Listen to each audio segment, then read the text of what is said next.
নহয় মই যেটো গম পাইছো আমাৰ অসম আৰক্ষীৰ ওপৰত গুৱাহাটী হাইকোৰ্টৰ সন্মানীয় ন্যায়াধীশ মৃদুল কলিতা ডাঙৰে কেইটামান প্ৰশ্ন আৰু ৱাৰ্নিং দিছে তেখেতে কৈছে যে কোনোবা মানুহে যদি আৰক্ষীয়ে গ্ৰেপ্তাৰ কৰে কি কাৰণে গ্ৰেপ্তাৰ কৰিছে কি গোচৰত আৰু যিখিনি কাগজ দিব লাগে ভাৰতীয় ন্যায় সংহিতাৰ বোধকৰো সেকশন 47 অনুসৰি গোটেই কাগজপত্ৰ দিয়াৰ পিছতহে পুলিচে গ্ৰেপ্তাৰ কৰিব পাৰে এইটো এটা ৰুলিঙৰ ভিত্তিত আহিলে সাকিব নামৰ এজনক পুলিচে গ্ৰেপ্তাৰ কৰিছিলে তাৰ পিছত তেওঁক জামিন দিবৰ সময়ত এটা নিৰ্দেশনা দিছে আৰু এতিয়া দেখা পাইছো যে আমাৰ মেহতাবুল হককো তেনেকুৱা হৈছে কোবা পথাৰত মানে আলু গুটি খুচৰি থকা মানুহক পুলিচে মাতি নিছে থানালে বল মেহতাবুল হকৰ এগেইনষ্টে কমপ্লেইন দিবি মহবুল হকৰ এগেইনষ্টে হেগতিকে এই যিবিলাক ঘটনা ঘটি আছে অসম আৰক্ষীৰ বাবে ভাল ঘটনা নহয় তেওঁলোকে আৰক্ষী ৰাইজৰ সেৱাত তেওঁলোকৰ লিখা থাকে জনগণৰ স্বাৰ্থ জনহিতাৰ্থে কিন্তু তেওঁলোকে যদি পলিটিক্যাল পাৰ্টিৰ হিতাৰ্থে কাম কৰিবলৈ যায় তেতিয়া হলে মনত প্ৰশ্ন আহিবই আৰু এই কামটো কৰিব নালাগে কথা কোৱাৰ কাৰণে যদি যেটো আমাৰ গণতন্ত্ৰৰ মৌলিক অধিকাৰ খৰ্ব কৰে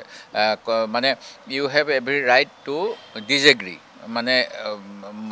এটো আমাৰ সংবিধানত আছে যে আমি মতৰ আদৰ্শ নিমিলিব পাৰে মতানৈক্য হ'ব পাৰে কিন্তু তাৰ কাৰণে আপুনি শাস্তি দিব নোৱাৰে হেগতিকে এই এনেকুৱা ধৰণৰ কথাবিলাক প্ৰশ্ন উঠিছে আজি যে কংগ্ৰেছ দলৰ সদস্য হোৱাৰ কাৰণে হসা কথাখিনি কোৱাৰ কাৰণে আমাৰ মুখপাত্ৰ এজনক গ্ৰেপ্তাৰ কৰিব নহয় মই যেটো গম পাইছো আমাৰ অসম আৰক্ষীৰ ওপৰত গুৱাহাটী হাইকোৰ্টৰ সন্মানীয় ন্যায়াধীশ মৃদুল কলিতা ডাঙৰে কেইটামান প্ৰশ্ন আৰু ৱাৰ্নিং দিছে তেখেতে কৈছে যে কোনোবা মানুহে যদি আৰক্ষীয়ে গ্ৰেপ্তাৰ কৰে কি কাৰণে গ্ৰেপ্তাৰ কৰিছে কি গোচৰত আৰু যিখিনি কাগজ দিব লাগে ভাৰতীয় ন্যায় সংহিতাৰ বোধকৰো সেকশন 47 অনুসৰি গোটেই কাগজপত্ৰ দিয়াৰ পিছতহে পুলিচে গ্ৰেপ্তাৰ কৰিব পাৰে এইটো এটা ৰুলিঙৰ ভিত্তিত আহিলে সাকিব নামৰ এজনক পুলিচে গ্ৰেপ্তাৰ কৰিছিলে তাৰ পিছত তেওঁক জামিন দিবৰ সময়ত এটা নিৰ্দেশনা দিছে আৰু এতিয়া দেখা পাইছো যে আমাৰ মেহতাবুল হককো তেনেকুৱা হৈছে কোবা পথাৰত মানে আলু গুটি খুচৰি থকা মানুহক পুলিচে মাতি নিছে থানালে বল মেহতাবুল হকৰ এগেইনষ্টে কমপ্লেইন দিবি মহবুল হকৰ এগেইনষ্টে হেগতিকে এই যিবিলাক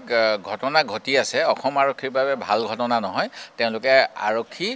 ৰাইজৰ সেৱাত তেওঁলোকৰ লিখা থাকে জনগণৰ স্বাৰ্থ জনহিতাৰ্থে কিন্তু তেওঁলোকে যদি পলিটিক্যাল পাৰ্টিৰ হিতাৰ্থে কাম কৰিবলৈ যায় তেতিয়া হলে মনত প্ৰশ্ন আহিবই আৰু এই কামটো কৰিব নালাগে কথা কোৱাৰ কাৰণে যদি যেটো আমাৰ গণতন্ত্ৰৰ মৌলিক অধিকাৰ খৰ্ব কৰে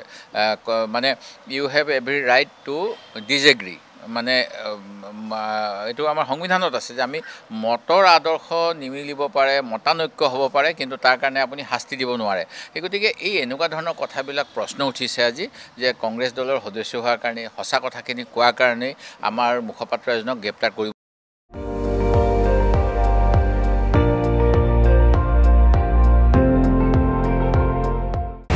আপুনি চাই আছে ND24